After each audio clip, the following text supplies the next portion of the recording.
372 জন রাজাকারের তালিকার ভিতরে মাত্র 2টা ফ্যামিলির লোক জামাতের সাথে সংশ্লিষ্ট, আর বাকিরা সব অন্যদের সাথে। কিন্তু আমাদের উপরে গড়ে একটা দোষারোপ এ পর্যন্ত চাপিয়ে দেওয়া হচ্ছে যে আমরা রাজাকার, স্বাধীনতা বিরোধী, যুদ্ধ অপরাধী, অনেক কথা আমাদের উপরে চাপিয়ে দেওয়া হচ্ছিল।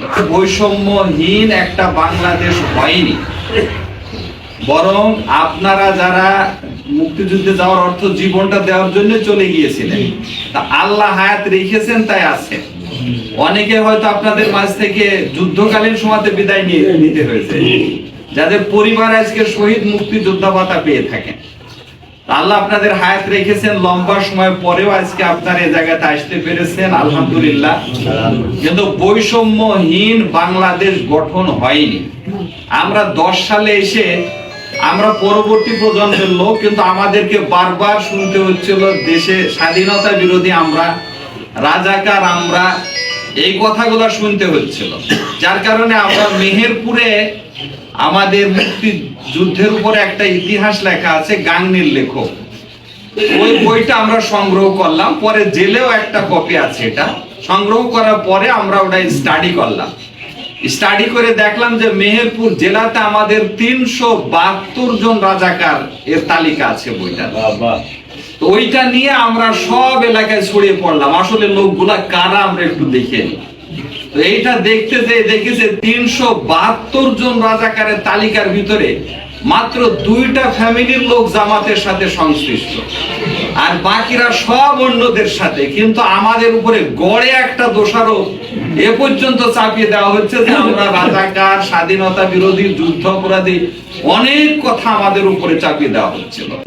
প্রিয় উপস্থিতি, কিন্তু দিন শেষে এসে আমাদের একটা বেসিক বুঝ আসলো। বেসিক বুঝটা কি?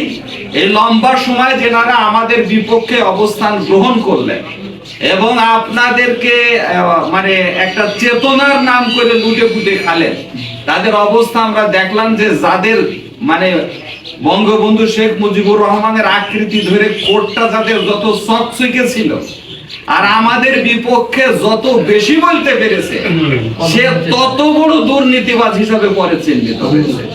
আমাদের ছোট্ট বাংলাদেশ এখন রিপোর্ট বলছে কি যে 28 লক্ষ কোটি টাকা বিদেশে পাচার করা হয়েছে। একটা ছাত্র সংগঠনের জেলা সভাপতি 3000 কোটি টাকা বিদেশে পাচার করেছে, 3000 কোটি টাকার মালিক সে।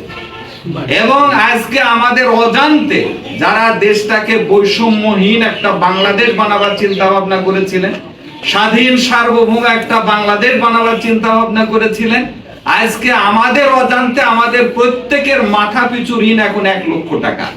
আপনি একজন মুক্তিযোদ্ধা হতে পারেন, আপনাকেও সেটা বহন করতে হচ্ছে। আপনার ফ্যামিলিতে যে বাচ্চাটা আজকে জন্মগ্রহণ করছে, সেও আজকে 1 লক্ষ টাকা ঋণ নিয়ে জন্মগ্রহণ করছে।